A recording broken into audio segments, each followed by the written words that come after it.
Alright, hey guys, welcome back to the video, and today let's talk about the top 5 tips to make you an overall better Bannerlord player. Let's get right to it. First, when you are considering skipping a battle and sending troops instead, check this chart before you do. I will have it linked down below for you to download. Auto battle calculation system was changed, and now the terrain massively affects how your troops do versus the enemy. For example, if you mainly have horse archers and you are on the attacking side and the terrain is flat, you will get a 30% bonus. But if you were to take the same fight but the terrain was in the forest, you will receive a 30% penalty. So now when you choose to send troops, make sure you are not incurring a huge penalty, because you can get caught with your pants down and lose a lot of troops, or even lose the battle itself that on surface looks like you have the edge. Second, a setting you should take into consideration is the unit spawn prioritization option in the gameplay option page. This setting determines which units will spawn first and affects how battles will start and end for you, the player. Since this does not change how the AI actually plays, it only changes it on your side. This option is specifically important later in the game when bigger battles take place and not all troops can be in the battle at the same time, and also if your battle size in the performance page is set to a smaller setting like medium or low, which I do recommend because not everyone has a NASA PC, aka me. I don't have a PC that's, I would say it's above average, but it's not too great and is getting a bit old. But I do like to keep the setting on medium, and sometimes you can put it on low for better performance. And it's actually a big indicator on how your performance is going to be, so make sure you do put that down if you are having a lot of performance issues. But this setting, you have 4 options. You have default, high level, low level, and homogeneous. So what are all these options? Default will spawn units in a top-down order based on your party roster. And if you didn't know, you can actually move the units on your party roster up and down depending on who you want to spawn first. Now, high level and low level are exactly how they sound. One spawns high level troops first, and the other one spawns low level. So if you want to charge in with your strongest troops, you would pick high level. If you wanted to get rid of some of your troops or make some of your lower tier troops, for example, let's say you fight a huge group of looters, you want your low level troops to level up, you can choose low level, and then you can level up your lower level troops a lot quicker because they will be in the battle first. And lastly, homogeneous will spawn units based on the troop types such as infantry, archers, and mounted units.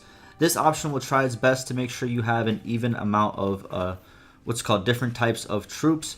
It's also not based on their tier. It's just based on if they're infantry, archers, or mounted units, is gonna evenly split them up, so you have a good mix whenever you go into battle. Now, I do stay on default, and I just manipulate the party page where I move the units up and down.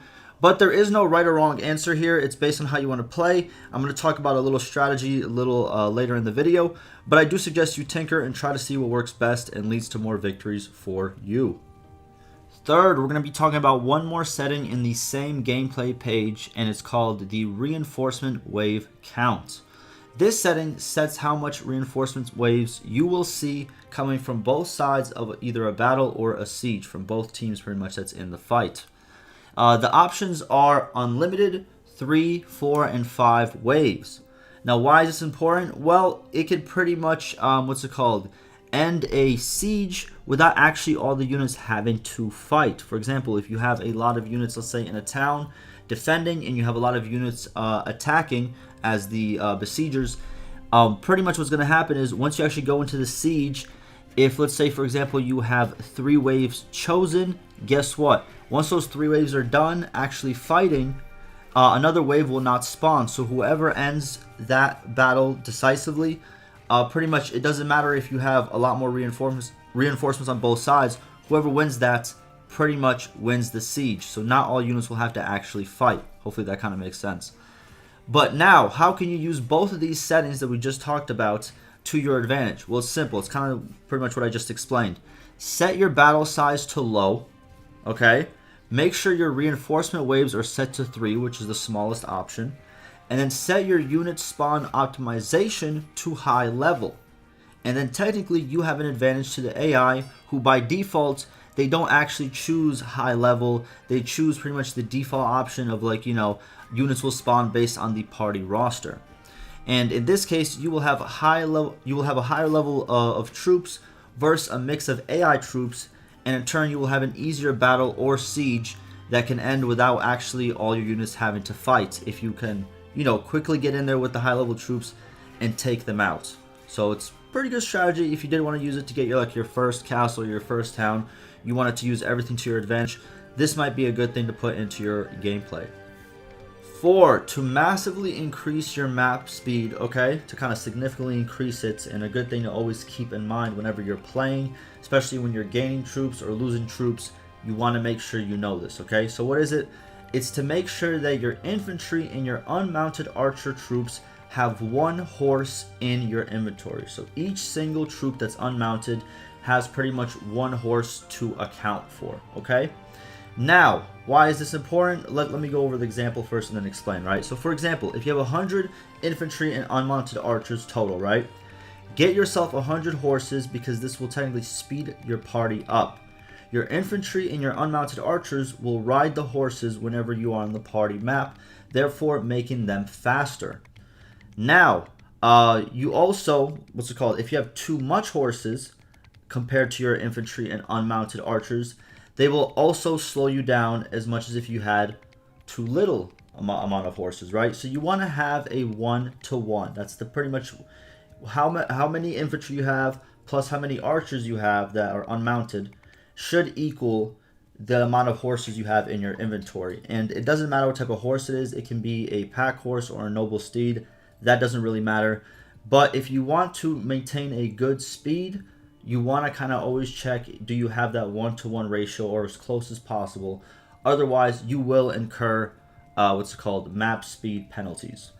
Now, 5th and last, this is just something to keep in mind. So you just remember this, and it makes it a lot easier for you to kind of, understand how perk bonuses and banner bonuses work. So what do I mean by this? So banner and captain perk bonuses are additive. You don't actually multiply them, you just add them, right? So for example, if you have the bow control perk in the bow skill tree that gives your archer troops +5 damage on top of, let's say for example, you also have the bowman's banner that gives your archers in a formation +6 damage. Now you have +5 damage from the bow skill tree, and now you have +6 damage from the banner. Now, the total damage bonus will now be 11% because you add 5 plus 6, and that equals 11%. So again, this is just something for you to keep in mind whenever you're looking at bonuses.